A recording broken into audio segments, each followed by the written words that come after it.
Mitäs siellä sujuu? Ei mitään ongelmia, mehtähän on komia tai. Tuli vaan meikäläistä semmonen pikkuinen ongelma. Jaa, kerro. Ei auki takaperä. Ootapas kun mä saan puun kourasta, niin... Sahamoottorin puolellahan se on, mutta... Niin on. Joo, oota. Minä sit tiedän siitä. Y117. Joo, minäpäs käyn tutkimassa semmoista. Mä soitan sulle sitten. Virauta miten kävi. Oliko vikaa siinä? Sieltä tuleekin metaomistajakin, niin joo, hyvä. Jatketaan, heps. Joo.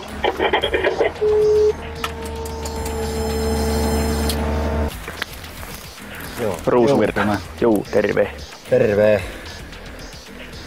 Hyvältähän tämä näyttää. Sinne oli näköjään ajokonekin tullut. Joo, ne tänä aamuna toi sen niin Joo. ovat ruveta latomaan kasaan niitä sitten.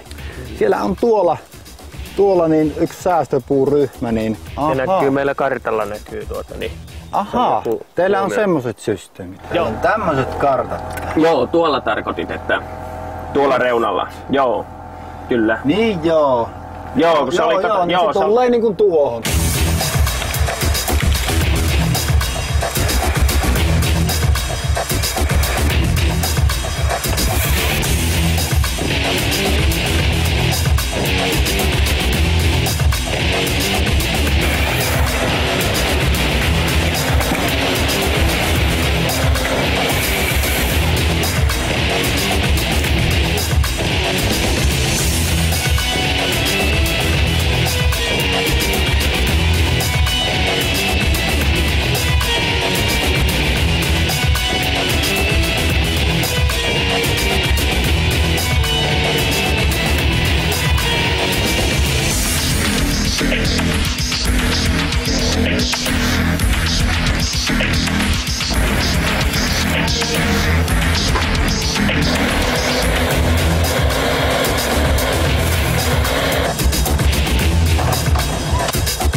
Morjes.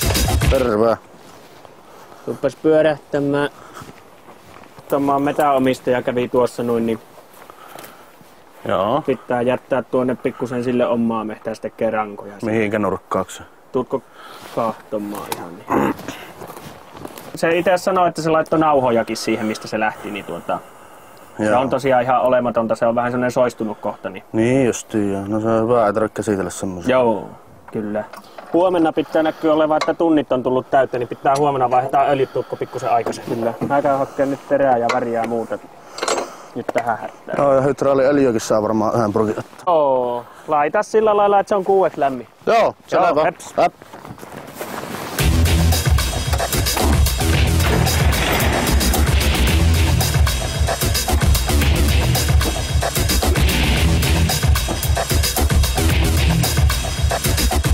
Päivä päivää. Päivää, sieltähän se sankari tullut. En minä sitä sankarista tiedä. Tuossa on tuo tuntilappu. Saat kahtella sitä sitten illalla, niin menee ne yöunet. Joo, kyllä. Se X.